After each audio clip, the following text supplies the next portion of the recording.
Olá, pessoal. Bom dia, boa tarde, boa noite. Mais uma vez, quero que todos sejam muito bem-vindos à disciplina Preservação da Madeira da Unemate, dentro do semestre letivo suplementar excepcional 2020/3, onde, especificamente nessa videoaula, iremos tratar de preservativos para a madeira, dando aí uma introdução ao assunto. Ok? Então, desejo a todos aí uma excelente aula e vamos lá. Para essa aula, eu recomendo a leitura da apostila Preservativos da Madeira, publicada pelo professor João Carlos Moreschi, da Universidade Federal do Paraná. O link, né, para acessar essa apostila vai estar aqui, né, tá aqui no slide, que também vai estar disponível aí dentro da plataforma SIGA. Então, a partir desse link vocês conseguem acessar lá. Sobre preservativos, como eles podem ser conceituados? Preservativos são substâncias ou formulações químicas de composição e características definidas que são empregados aí na preservação da madeira. E essas substâncias, elas tornam a madeira uma substância tóxica à ação de organismos xilófagos. Isso, então, no caso, proporciona à madeira uma segurança quando ela é colocada em serviço. Especificamente os preservativos, ele é um termo mais utilizado para aqueles produtos que conferem proteção à madeira especificamente contra os organismos xilófagos, enquanto que quando eu busco uma proteção mais voltada contra agentes físicos e químicos, o melhor produto é um produto de acabamento superficial. E se eu busco, no caso, uma prevenção à madeira contra a ação de desgaste mecânico, o mais importante, antes da seleção do preservativo ou do produto de acabamento superficial, é selecionar uma madeira de alta densidade e alta resistência mecânica, pois ela vai, nesse caso específico, proteger a madeira das ações mecânicas.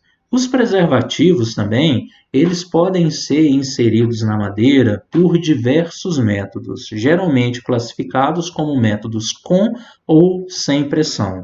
Os métodos sem pressão são aqueles em que não há uma grande pressão externa, ou praticamente nula, para se introduzir o preservativo dentro da madeira.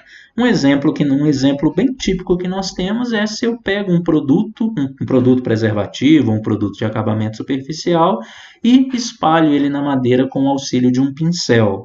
Nesse caso, seria aí seria um método sem pressão. Já os métodos com pressão, por sua vez, são aqueles métodos que utilizam uma grande pressão externa, superior à pressão atmosférica, para que o produto preservativo possa ser inserido na madeira. Muito comum, realizado nas chamadas autoclaves, que são cilíndricos, cilindros onde a madeira é inserida dentro dela, esse cilindro é hermeticamente fechado de maneira a proporcionar o tratamento da madeira a partir de de uma pressão externa para que o preservativo entre forçadamente dentro da madeira. Isso seria os métodos com pressão. E os preservativos também são produtos que, dependendo do método empregado, podem penetrar e ficarem retidos em 100% nas regiões permeáveis da madeira. Então, se o método ele é bem desenvolvido, se o método ele é bem empregado, grande parte dos métodos eles conseguem proporcionar com que o preservativo entre em todas as regiões permeáveis da madeira, que é, quase sempre aí o alburno. É muito difícil a gente encontrar madeiras que apresentem cerne permeável, embora isso seja descrito na literatura para algumas madeiras. Mas aqui no Brasil isso não é tão comum. A madeira mesmo que tende a ser mais permeável é só o alburno, e a madeira menos permeável, o cerne.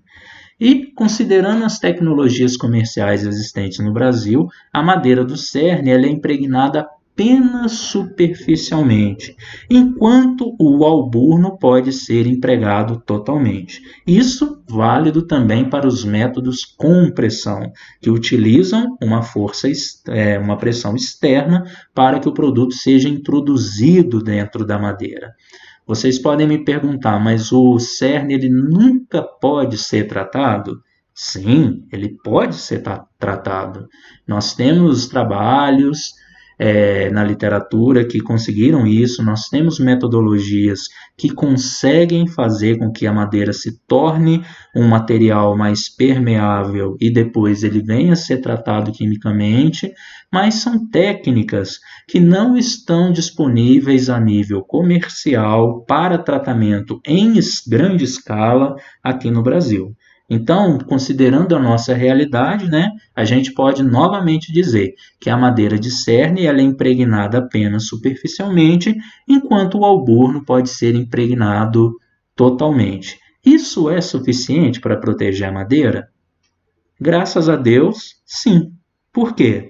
Porque se o alburno ele é impregnado com um produto preservativo, ele passa a ser aí um material resistente à ação de agentes deterioradores. Enquanto que o cerne, embora ele seja impermeável, ele apresenta uma maior durabilidade natural. E isso faz com que ele também venha a ter uma maior vida útil em serviço.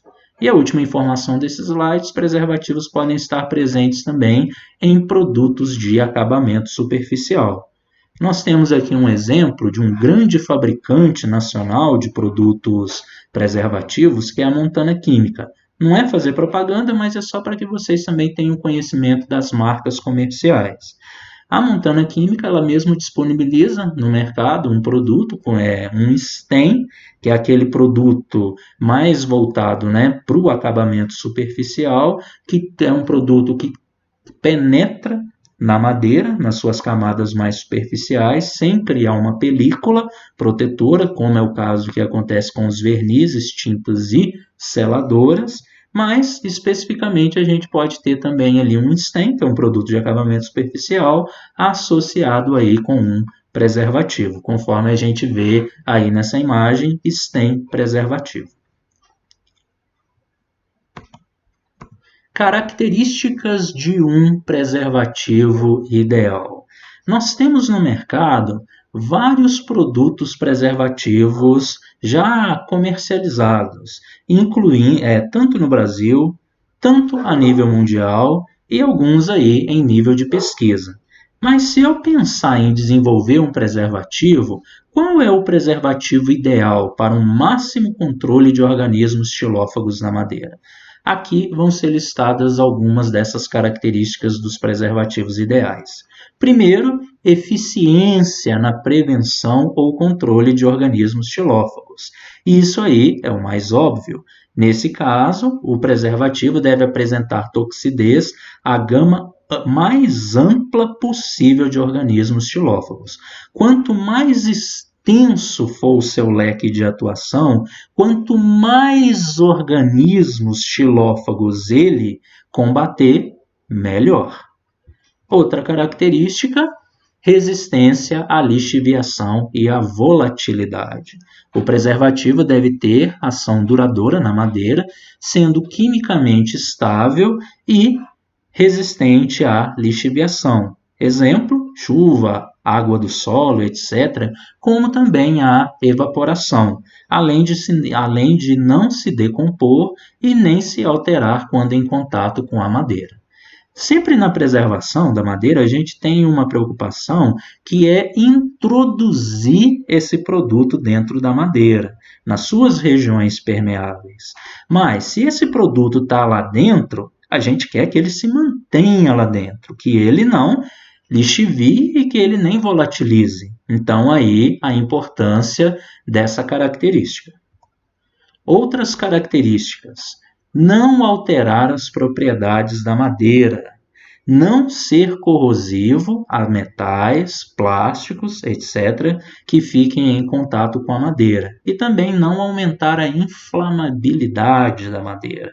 Tudo isso quer dizer que a partir do momento que esse produto está dentro da madeira, além dele proteger a madeira contra a ação de organismos xilófagos, ele deve manter as propriedades da madeira iguaizinhas, igual quando a madeira não tinha nenhum produto preservativo dentro dela. E se no caso a madeira tratada vier a ser pregada, parafusada ou ter qualquer outro contato com outro material de construção, né, que a madeira ela não também, né, ela não cause aí nenhuma degradação desses materiais que vão ficar em contato com ela. Então, além de eu querer que o produto fique dentro da madeira, o ideal também é que a madeira, por si só, ela se mantenha com as suas mesmas características, com as mesmas propriedades, quando comparada à madeira sem nenhum tratamento. E uma delas também, a última listada nesse slide, é que a madeira não se torne mais inflamável, só pela presença do preservativo. Outra característica desejável, ter informações de controle satisfatório de xilófagos em testes laboratoriais e de campo. Isso é muito importante para o preservativo que vai ser lançado no mercado. Por exemplo, eu desenvolvo um preservativo e falo que ele é bom, mas eu tenho a comprovação científica que ele é bom? Nesse caso, é importante que eu tenha essas informações, que são tanto conseguidas em testes laboratoriais e em testes de campo. Outra coisa que também é muito importante, ser acessível nos custos e estar disponível no mercado. Além dele ser um preservativo bom, ele tem que ser de custo acessível e também ser de fácil oferta no mercado. Isso também é importante. Outra característica também muito importante, ser seguro em relação ao homem, a animais domésticos, aqui posso até colocar também animais não xilófagos, e também ao meio ambiente. A toxidez do preservativo, isso é importante, pessoal, deve ser restrita aos organismos xilófagos e nenhum outro mais, evitando-se a intoxicação de homens, animais domésticos, aqui eu incluo animais não xilófagos e também não provocar poluição ao meio ambiente. Então, é uma característica também muito importante que o preservativo deve ter. E posso colocar aqui algumas observações importantes. Jamais um preservativo irá atender 100% dessas características. O ideal é que ele atendesse todas elas, mas a gente não tem um que atende todas elas ao mesmo tempo. Então, como que eu vou escolher o preservativo? Está na informação aí do parágrafo de baixo. A escolha do preservativo deverá recair para aquele que atenda a maior parte delas, ou seja, daquelas características, e também de acordo com o local de uso final da madeira. Então, quanto mais agressivo for o local onde a madeira vai ser instalada, como, por exemplo, em contato direto com o solo e também em contato direto com a água, eu preciso de um preservativo que seja eficiente para essa finalidade. Então, aí, a minha escolha ela também tem que ser inteligente. E uma informação a título de curiosidade, a maioria dos preservativos são comercializados na forma líquida e alguns poucos aí na forma sólida. Os preservativos eles podem ser classificados de 3 maneiras. Essa aqui é uma classificação inclusive clássica que a gente vê aí nos livros de preservação da madeira. Eles podem ser classificados como preservativos oleosos, ou seja, aqueles cuja a natureza é oleosa, que não precisa de nenhum solvente para ser aplicado na madeira. Preservativos oleossolúveis, que são aqueles que são dissolvidos em algum tipo de solvente orgânico, por exemplo, etanol, clorofórmio, éter. E os preservativos hidrossolúveis, que são aqueles cujo dissolvente é a água. A gente vai estar estudando posteriormente que grandes preservativos utilizados no Brasil, ou melhor dizendo, os principais, eles pertencem a essa classe aí dos hidrossolúveis. Então, é uma classe de preservativos bem importantes. Bem, o que eu tinha para falar nessa videoaula era isso. Ficou entendido? Alguma dúvida? Se tiver alguma dúvida, é só entrar em contato comigo. Ok, pessoal? Muito obrigado e tudo de bom.